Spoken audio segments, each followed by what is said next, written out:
Hey Rebel Rouser, I'm Alan Voivod and this is Star Wars 7 by 7. So this is another in our series of looks at the Last Jedi novelization. We are in part 3 of the novel and we are starting to dive into the interactions between Rey and Luke Skywalker. So the part that we're going to cover today covers only the first 3 days that Rey is on the island. And in case you were actually wondering about the amount of time that she's spent on the island, well, so far in the novel we actually have hard numbers. Granted, we don't necessarily know if a day on Ahch-To is the same as a day on Takodana or Dakar or in deep space, for example, but at least we have some semblance of an idea. And so the exchange that happens between Rey and Luke inside the tree, that happens on day 3. Yeah, I guess that's maybe day 4, technically speaking, because she arrives on the island and he tosses away the lightsaber and yeah, what's up with that? What is he doing? Why? So it's the next morning that he gets up and Rey is out there saying good morning and she's following him around.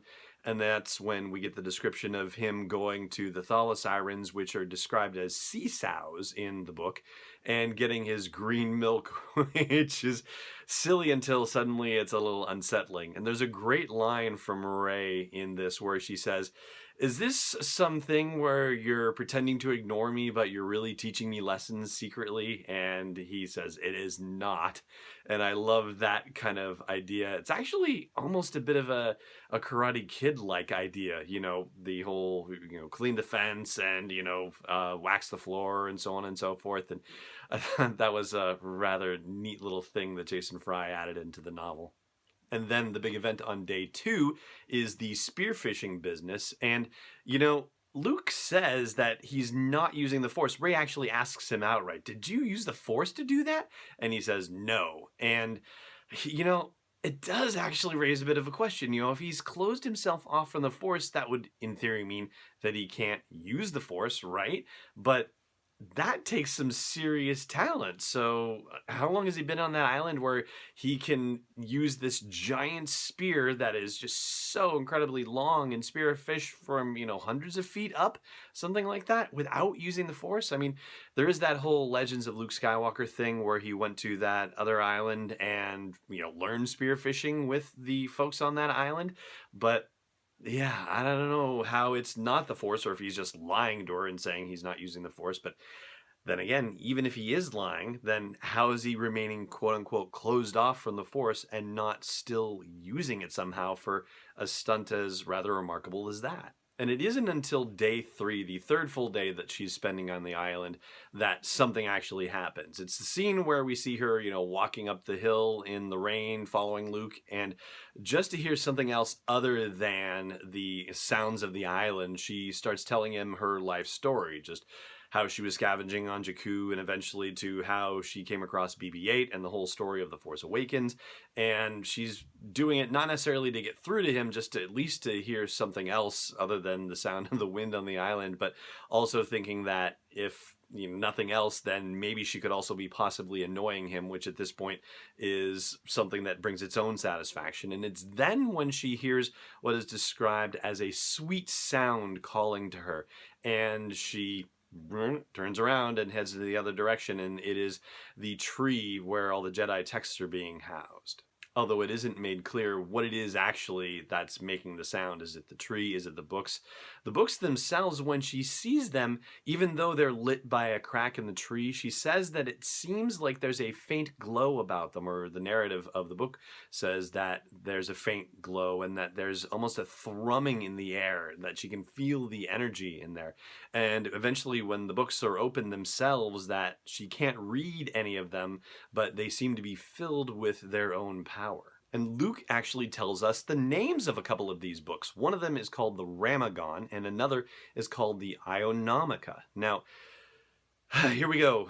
So neither of them have entries on Wikipedia, so we are not talking about things that are being brought into the canon from the expanded universe. Unless there's something in the Jedi Path about them, which I will fully disclose that I have not checked that, so I don't know for sure, but it is definitely not in Wikipedia. And if you do a Google search, Ramagon links to a toy company, so yeah, no random real world meaning or anything like that. But Ionomica somehow goes to an Italian Wikipedia page. And when you click on it and do the translate thing, here we go. Here's what it says. It refers to a word ionoma, Ionoma, and it says defined to include all mineral nutrients and trace elements found in an organism. The study of them is called ionomics, and it's defined as the quantitative and simultaneous measurement of the elemental composition of living organisms and changes in their composition in response to physiological stimuli, developmental state, and genetic modifications.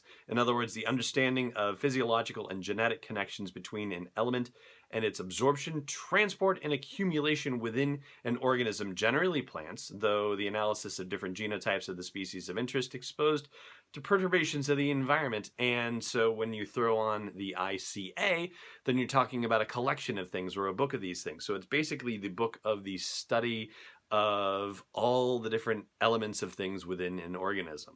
So that is definitely a neat little extra bit of information that we get from the novelization, those names of the two books. And there are about a dozen more there entirely. There's not as few as it seemed. I don't know. It looked only like a half a dozen or so to me in the movie, but there's definitely more than we thought, but not a heck of a lot still. And they have the same conversation about, who are you, this, that, and the other that we see in the movie. But one of the things Luke talks about is, is she royalty? Is she this, that, the other? And then he realizes and says, oh, you're an orphan, and goes, oh, this is my nightmare. Like 1,000 people coming to the island going, am I the chosen something? And yeah, he is definitely bitter and cynical about the whole thing. But there's a really fascinating line that Luke has that is something that echoes throughout the movie, it turns out. I mean, this is the first line, and I wish this one, if it had been in the script, that this one had been included in the movie. Maybe it's in a deleted scene. I haven't watched the deleted scenes yet, but this is one I wish had been in the movie itself, and I'm going to let Mark Thompson, doing Luke Skywalker's voice for the narration, tell it to you right here. You've got your youth. You've got a battle to fight. A whole universe out there to explore, he said. Why come dig me up? Dry bones, tired old legends. Let them lie, ray from nowhere. Find your own path.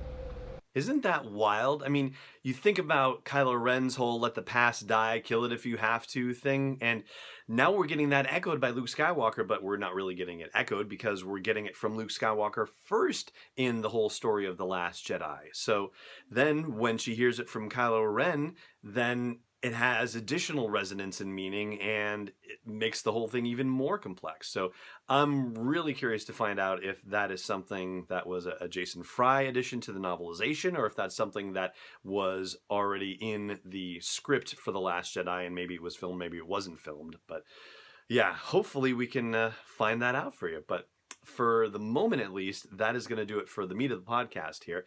And over on the audio version of the podcast at sw7x7.com/iTunes, we're going to do a little bit more and talk about the burning of the library. So check that out at sw7x7.com/iTunes or wherever you like to listen to podcasts. But for now, it just remains for me to say thank you so much for watching, and may the Force be with you wherever in the world you may be.